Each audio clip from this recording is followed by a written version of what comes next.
శుభోదయం. క్రీస్తు ప్రియమైన దేవుని బిడ్డలారా, మన రక్షకుడైన యేసు క్రీస్తు వారి యొక్క పవిత్ర నామములో మీ అందరికీ ఉదయకాల శుభాలు తెలియజేస్తున్నాను.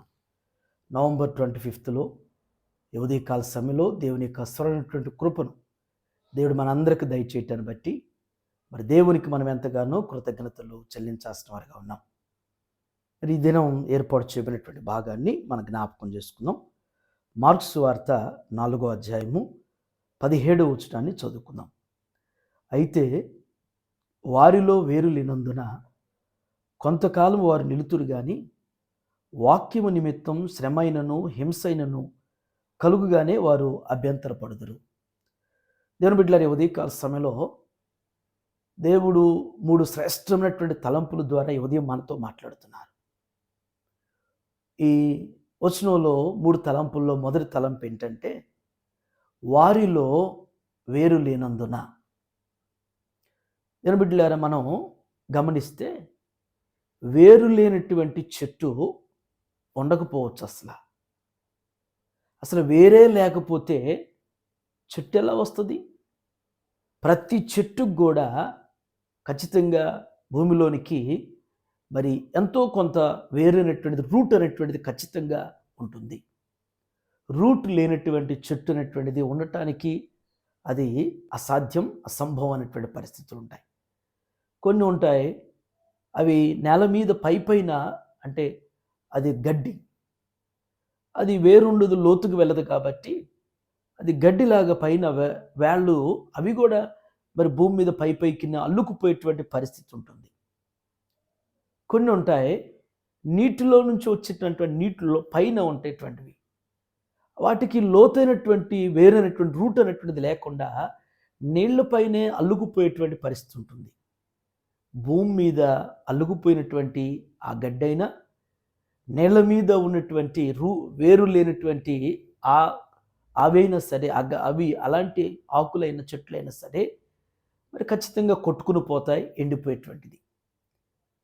ఏ చెట్టు అయితే వేరు లోతుగా కలిగి ఉంటుందో అది స్థిరంగా ఉంటుంది, బలంగా ఉంటుంది, దృఢంగా ఉంటుంది.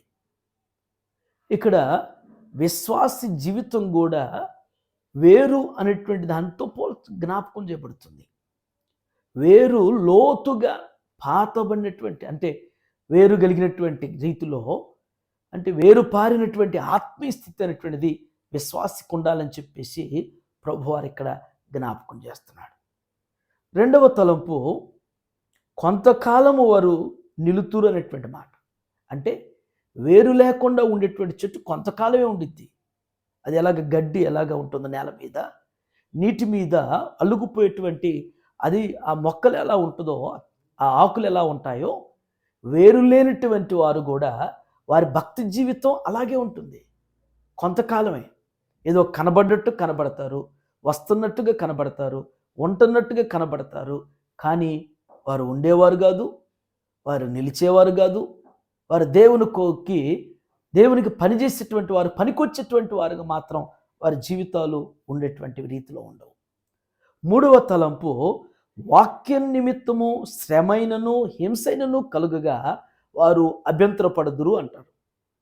వాక్యం కొరకు అంటే వాక్యమైనటువంటి ప్రభు వాక్యమైనటువంటి యేసుక్రీస్తు కొరకు దేవుని నిమిత్తం ఏదైనా శ్రమ అయినా, లేకపోతే ఏదైనా హింస అయినా, ఏదైనా బాధ కలిగితే, ఇలాంటి పరిస్థితి ఏదైనా దేవుని నిమిత్తం ఏదైనా వచ్చిందంటే వారు అక్కడి నుంచి వెళ్ళిపోతారు.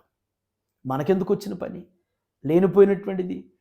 దేవుని కొరకు, దేవుని సంఘం కొరకు, దేవుని యొక్క సేవకుల కొరకు, విశ్వాసుల కొరకు మనం ఎందుకు ఉండాలి? మనం ఎందుకు నిందలు పడాలి, హింసలు పడాలి, బాధలు పడాలి, లేకపోతే ఎందుకు మనం శ్రమపరచబడాలి అని చెప్పేసి వారు అభ్యంతరపడి వారు అక్కడి నుంచి వెళ్ళిపోయేటువంటి వారు ఉంటారు.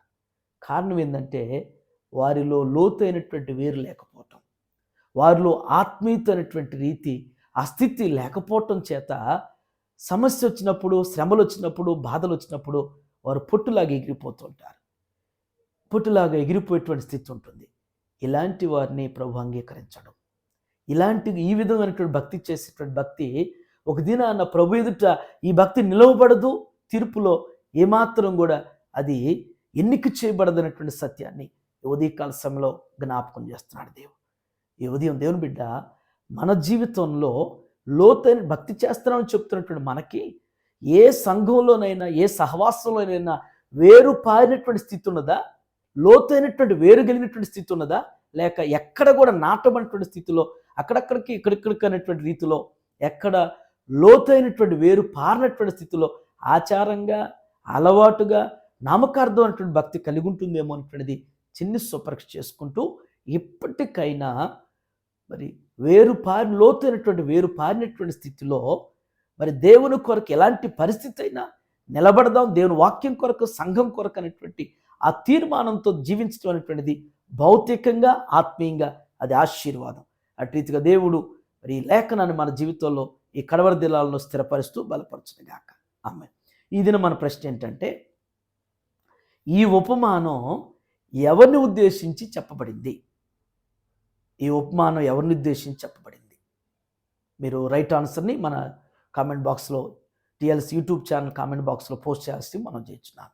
ఈ దినం జన్మదినం జరుపుకున్నటువంటి మరి బాబు రిత్విక్ భూషణ్కు జన్మదిన శుభాకాంక్షలు తెలియజేస్తున్నాను.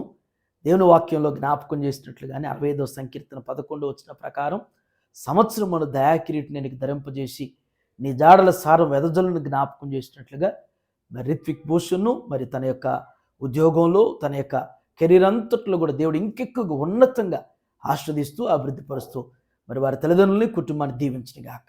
ఆమేన్.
ప్రార్థన చేసుకుందాం.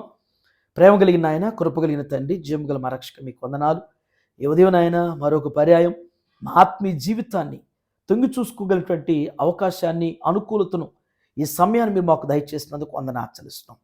దేవా, మా ఆత్మీయ జీవితంలో వేరుపారిన వారికి ఉన్నామో అయ్యా, మరి సమస్య వచ్చినప్పుడు నా తండ్రి దేవా, మరి హింస అభ్యంతరం కలిగేటువంటి వారుగా అయ్యా, మరి పారిపోయేటువంటి వారుగా వెళ్ళిపోయేటువంటి స్థితి మాలో ఉంటుంటేమో మమ్మల్ని మేము స్వపరీక్ష చేసుకునే అవకాశం ఇచ్చినందుకు వందనాలు చెల్లిస్తున్నాం. దేవా, వేరుపారి లోతైనటువంటి ఆత్మీయ స్థితిలో దేవ కట్టబడేటువంటి రీతులు నడిపించబట్టుకు సహాయం చేయండి. పొట్టులాంటి భక్తి మేము కాకుండా ప్రభా, మీరు మెచ్చేటువంటి భక్తిని అన్వయించుకోగలిగినటువంటి దేవ అనుసరించగలిగినటువంటి ఆత్మీయ స్థితిలో ఇంకెక్కువగా మీరు బలపరచండి. ఏ ఉదయం టీఎల్సీ ఆహారం చూస్తున్న ప్రతి బిడ్డను కూడా జ్ఞాపకం చేసుకోండి. ఏ భక్తిలో పెంచబడుతున్నారు ప్రభా, ఏ భక్తిలో ఎదుగుతున్నారో ప్రభా, ఏ వాక్యాన్ని వారి జీవితాల్లో అయా మరి నీళ్లు కట్టి ఫలింపజేసేటువంటి స్థితిలో ఉన్నారో లేదో స్వపరీక్ష చేసుకునే రీతిలో స్థిరపరచండి. ఏదైనా నాయన మరి జన్మదినం జరుపుకున్నటువంటి రిత్విక్ భూషణ్ జ్ఞాపకం చేసుకోండి. దేవా, నీ కుమారునికి ఇలాంటి దయాక్రీటలు ఇంకా అనేక అనుగ్రహిస్తూ తన భవిష్యత్తుని ఇంకా ఉన్నతంగా దీవించి ఉద్యోగంలో, బాధ్యతల్లో, ప్రయాణాలు మీరు వెన్నంటి నడిపించండి. ఇచ్చినటువంటి వారి తల్లిదండ్రులున్న ప్రభావ, వారి తోబుట్టుని మీరు జ్ఞాపకం చేసుకుని వారి కుటుంబాన్ని నాయన అన్ని విధాలు మీరు అభివృద్ధిపరిచి ఆస్వాదించమని నజరేయుడైన యేసు నామములో ఈ ప్రార్థన మీకు సమర్పించున్నాం తండ్రి. ఆమేన్. దేవుడు మీ అందరికీ తోడైండుగాక.